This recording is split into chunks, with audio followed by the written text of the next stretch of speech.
Today we're going to talk about modeling with quadratic functions, part 2. We actually have 3 parts to this. We're going to try to be more calculator-centered on these notes. And the nice thing about our first problem is that we already have the picture for us. It says a shot put throw can be modeled using the equation y equals negative 0.0241x squared plus x plus 5.5, where x is the distance traveled in feet and y is the height, also in feet. Note, the shot put will hit the ground, but that's not illustrated on this graph. But as we take a look at this, again, what I want to focus more on today is using our calculator to help us graph. And I'm wondering, can we make a little bit better picture here? And as we take a look at this, what is the x minimum value? The smallest value that we have on our calculator here for x. We have 0. And in fact, not only do we have 0 for x, but we also have 0 for y. Origin is pretty much where we started on this picture. Well, our maximum value that we have on our graph here is 30, but we can't see where the shot put hits the ground, and we're probably going to be asked that question. So I wonder what we could do in our calculators so that we could see the shot put hit the ground. We can make a table, but can we estimate where we might want to put a maximum value here? We know it needs to be more than 30. Let's try 50. Maybe you want to try 75. It doesn't matter. What we want to be able to do is we want to be able to see where it hits the ground. And if 50 doesn't work for us, then we'll go back and change it in a minute. Now the scale on our picture here, 0, 5, 10, 15, 20, 25, 30, it goes in 5s. And on our picture here, for the y, on our graph it goes to 15, but let's just go a little bit higher to 20. Gives us a little bit of space above the graph. And once again, if you look at the y value scale, 0, 5, 10, 15, we're going in scales of 5. So now, let's go to our calculator and let's type it in and let's see if we can see the whole picture so that we can answer when the ball hits the ground. The very first one, of course, that I asked. So we're going to go to y equals. We're going to type in our function.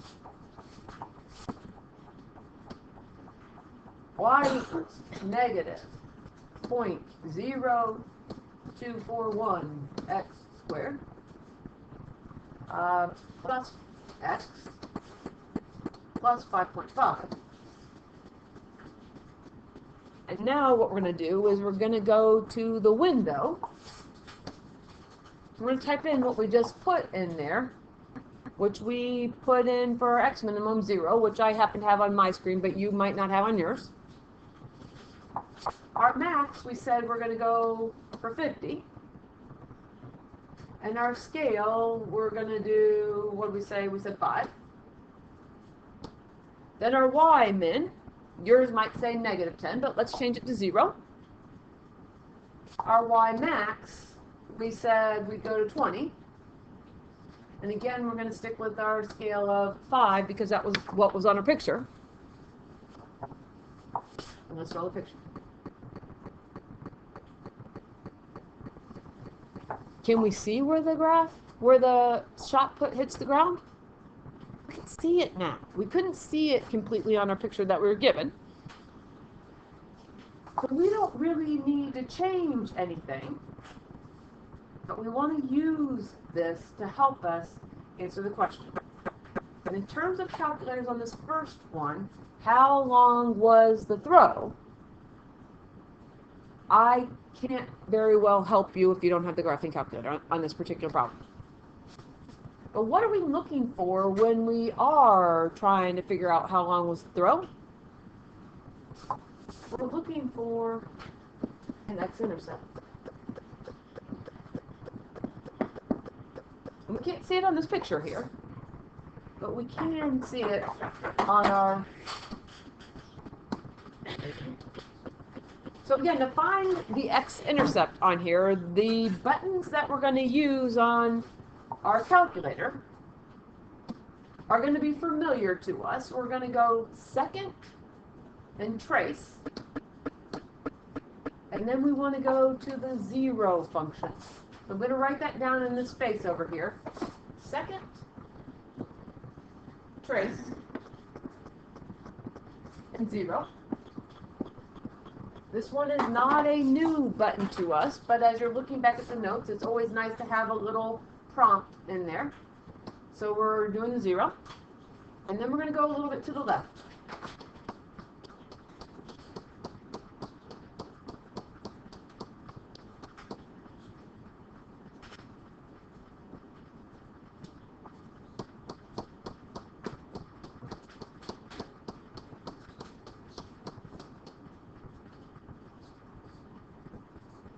So I'm going to stop it there.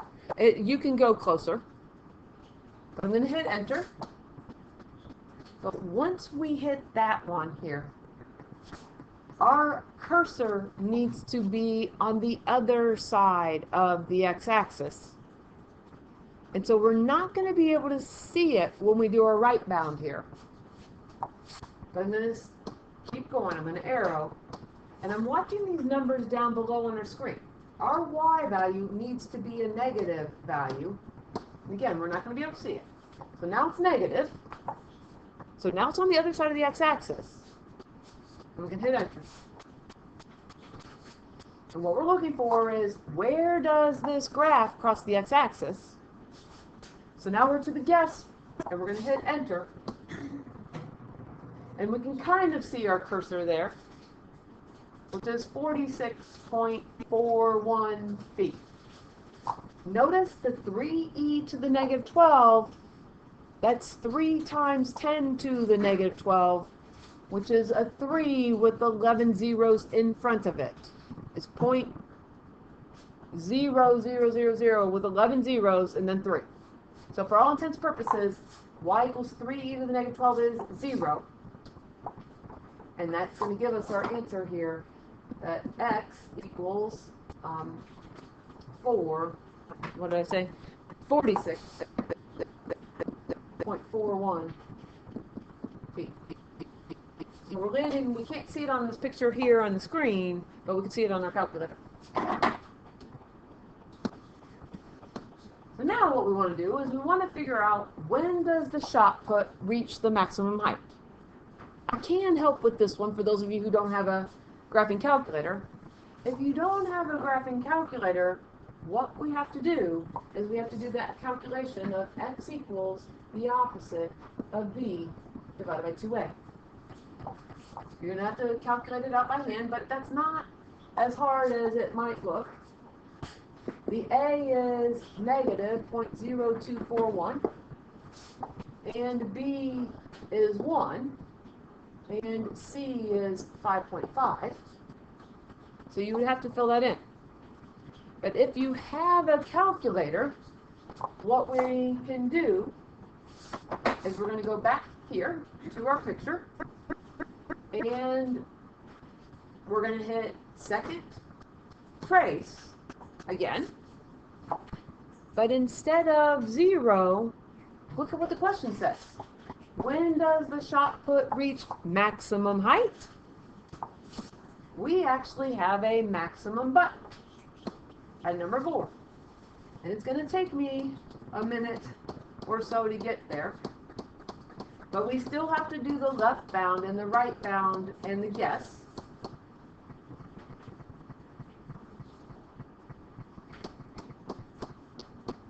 It's much easier when you're sitting at your desk or sitting at the table doing this.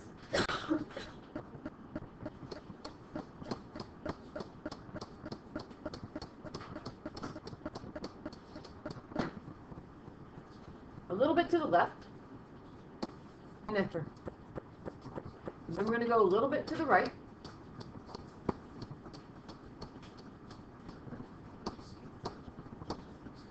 and enter. And when we enter, one last time, we get our values here. And the first question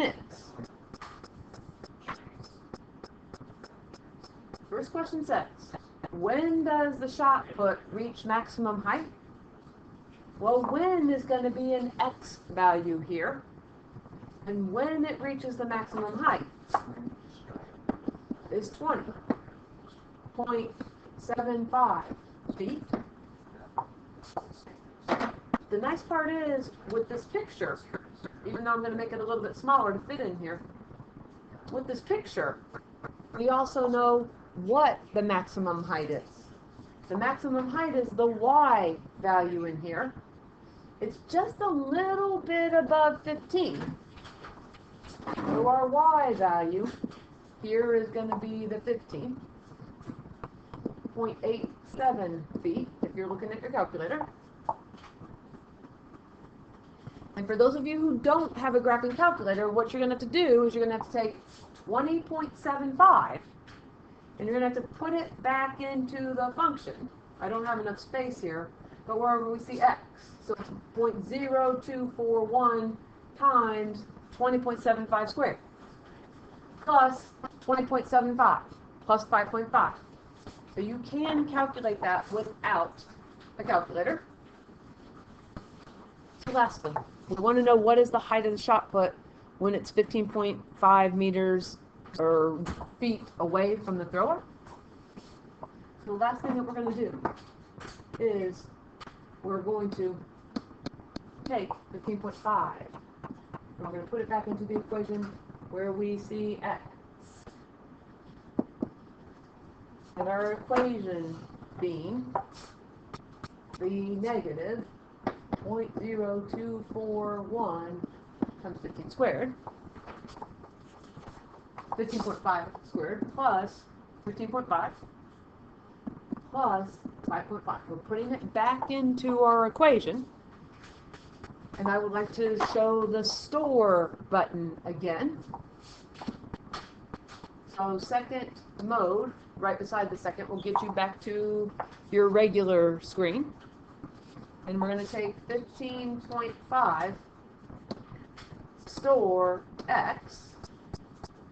And you don't have to. I mean, you saw the calculation that I had on the screen here a minute ago. But then I'm just going to type in the equation, which is the negative 0.0241 x squared plus x plus 5.5. When we do that, then we get 15.20. It says to round to the nearest hundredth. So watch out here. We're looking at this 9 to round that 0. So it's going to be 15.21 feet.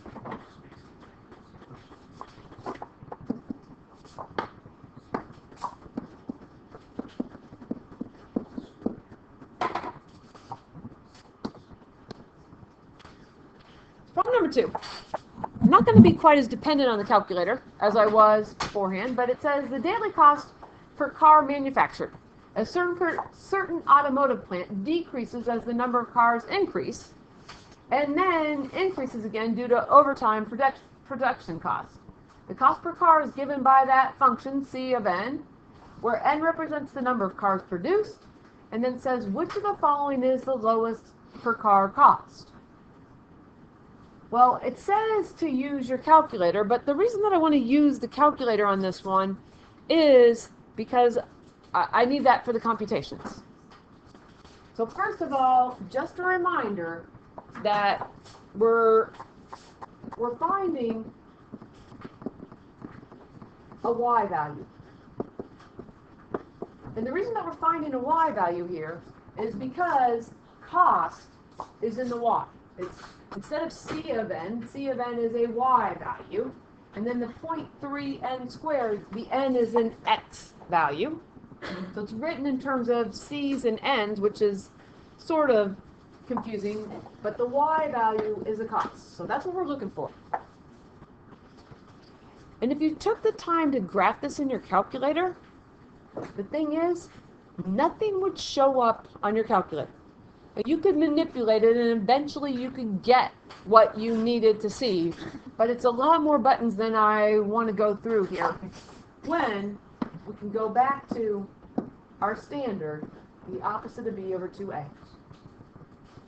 And in this problem, a is 0.3, b is negative 90, and c is 12,450.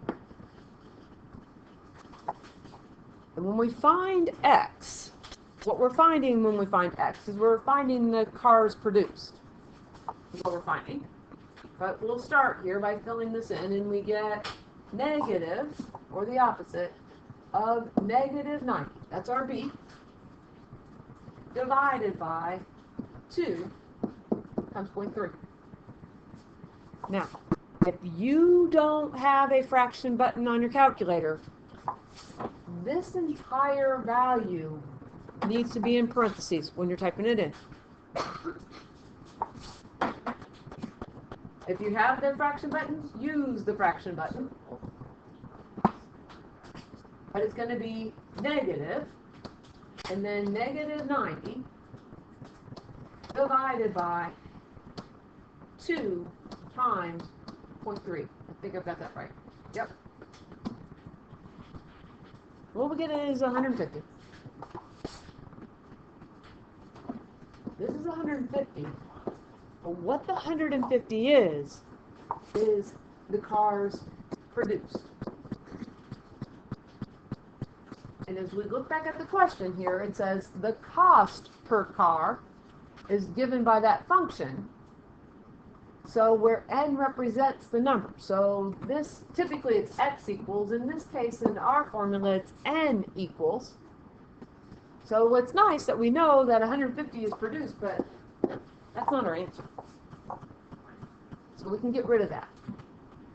But once we know that, we can take this value and we can put it back into our function. 0.3 times the 150 squared minus 90 times 150. I chunked myself on space. And then it's going to be the plus 12,450. Sorry, it's all jumbled up here. But when we type it in, 0.3 times 150, put the parentheses in, 150 squared minus 90 times 150, close the parentheses, plus 12,450 gives us 5,700. And this is, it says cost in the problem. It was C of n equals. So our cost here is the 5,700, and is that one of our options? It is.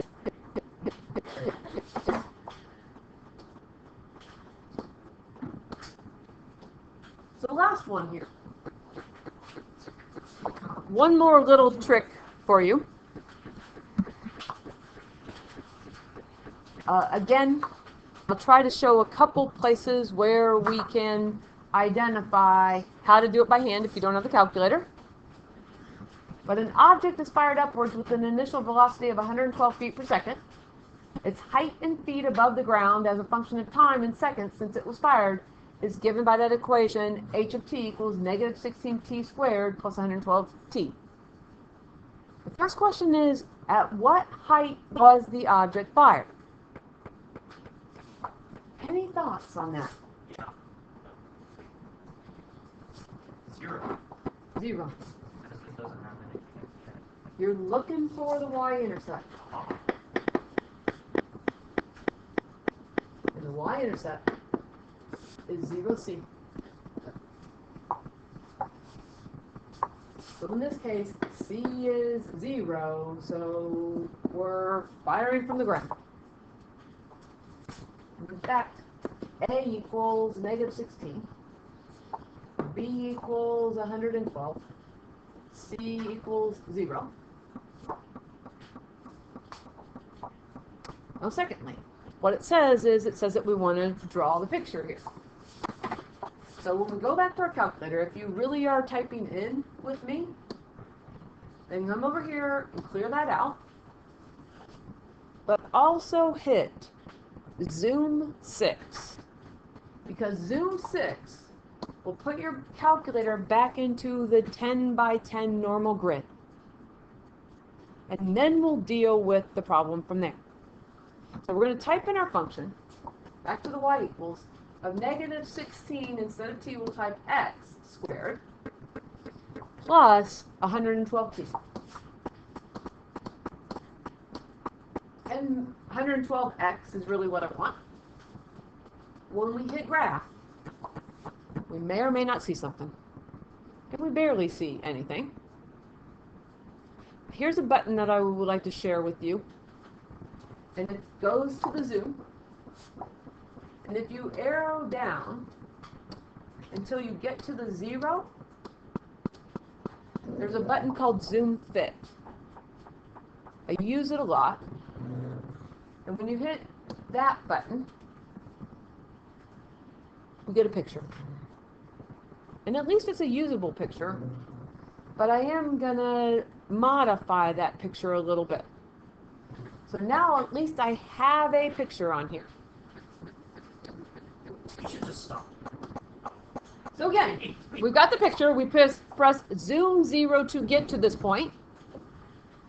But I need to see more of the picture. I don't need all this negative value. So let's go to Window, and let's change this. And if you even look at the picture that we're given, we're only given a first quadrant graph. So one thing that we for sure know is that we can put 0 in for x. And I'm going to leave it at the maximum for x at 10 for now. Once I try my new picture here in a minute, if I can't see where the graph lands, then I'll go back and change it. And again, we're starting at the origin, so I'm going to start with the y minimum of origin. In this particular case, it says that our maximum value is 195.9963269. Let's make it a little bit higher. Maybe 225 or 250. That's a big jump. Make it 225 if you don't like the 250. But once we change that, let's not leave the scale of 1. Let's pick something like 25 or 50. And once we put a different window in here, can we see everything that we need when we hit graph? Now, I admit, it's been a lot of time where I've sat at my desk or sat at the kitchen table to experiment with this. This is the method that works for me to get a good picture. But you may want to get extra help on working with your calculator at some point. Now we've got the picture, so we can use it. And in fact, let's fill in our scale. And I think we did 0, 10, and 1. And then what we do, we did 0, 250, and 25. And from there, we had a picture that looks roughly like that. So we can get that. We know what height the object was fired. We've sketched a graph with our window. Now, if you want or you need to do this by hand, remember the time is going to be x equals the opposite of b over 2a. That's what you're going to do to find the time. But if you have a calculator, let's go second, trace, and maximum. Number 4. And we're going to scroll a little bit to the left. The inspirers have a little bit, maybe easier way to go.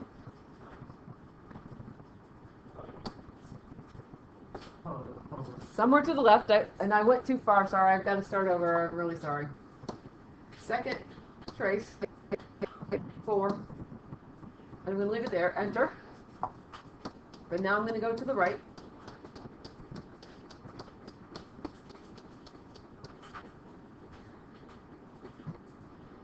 enter. So it's in between there, and I have a pretty big gap, and then enter. And what we get here on our picture are the answers to both of our questions here. I guess I'll put my picture here just so that we can see the other things on here. But there's our picture, and what we get. Our time is 3.5 seconds. For those of you who have to use the opposite of b over 2a, once you find that number, you're going to take that number and put it back into the equation wherever we see t. But for us, we're going to get 196 feet. And it says, if I look at this here, to label this. So what we've got right here, this point that we just found, is our maximum, and it's 3.5 and 196. And the reason that I label that is to help us answer our final questions here. It says, use your calculator to find the time when the rocket reaches the ground. Well, by the way, when the rocket reaches the ground is right here.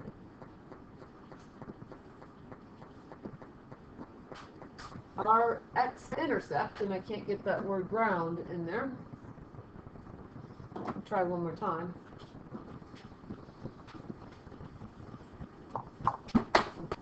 Once again, we'll go back here. Second, trace. Second, trace. Third time's a charm. Second, trace. We want to go to the zero function this time to find where it crosses. Remember, you're not going to be able to see both cursors when you do this. It'll take me a couple minutes to get there. I really want to put it in the video. I know. Oh, painful. I'm going to enter there. But when we do the next part, we have to watch our y value. Our y value has to be negative, and we're not going to be able to see the cursor. But it has to be on one side of the x and the other side of the x. If I can hit enter now, it's going to be in between those two. And when we hit enter for a third time, we get our value, which if we would have used our table, we would have been able to see. So we see 7, 0. So it says use your calculator to find that. Well, our time is 7 seconds. So this point right there is 7, 0. That's what we found on our calculator. Now that we have everything labeled here, the next part says state the time interval over which the object is falling to the ground. Well, we started at the far left and we went up, up, up, up, up, up, up. We got up to the green point and then we went down, down, down, down, down, down, down. 3.5 is less than x. Or let's put t in there because we're doing time. 3.5 is less than t is less than 7. So between the time of 3.5 seconds and 7 seconds, then our object is falling to the ground. For those of us who have a calculator, we can use our table feature to help answer part F. If you don't have a calculator, then you're going to have to put 1 back into the equation for the time. And then you're going to have to put 4 back into the equation for time. But if you do have the calculator, if we go to the table, look at what it says. It says 1 has a value of 96. And there's what our answer is, 96 feet. After 4 seconds, well, looking at our table, after 4 seconds, our y value in our table function tells us that's 192 feet. And finally, is the graph going up in the air or falling towards the ground after 4 seconds? Well, we're going up, up, up, up, up till we get to the green point, which is 3.5 seconds. And then we're going down and down and down from 3.5 to 7, like we said back there in part E. So we are falling.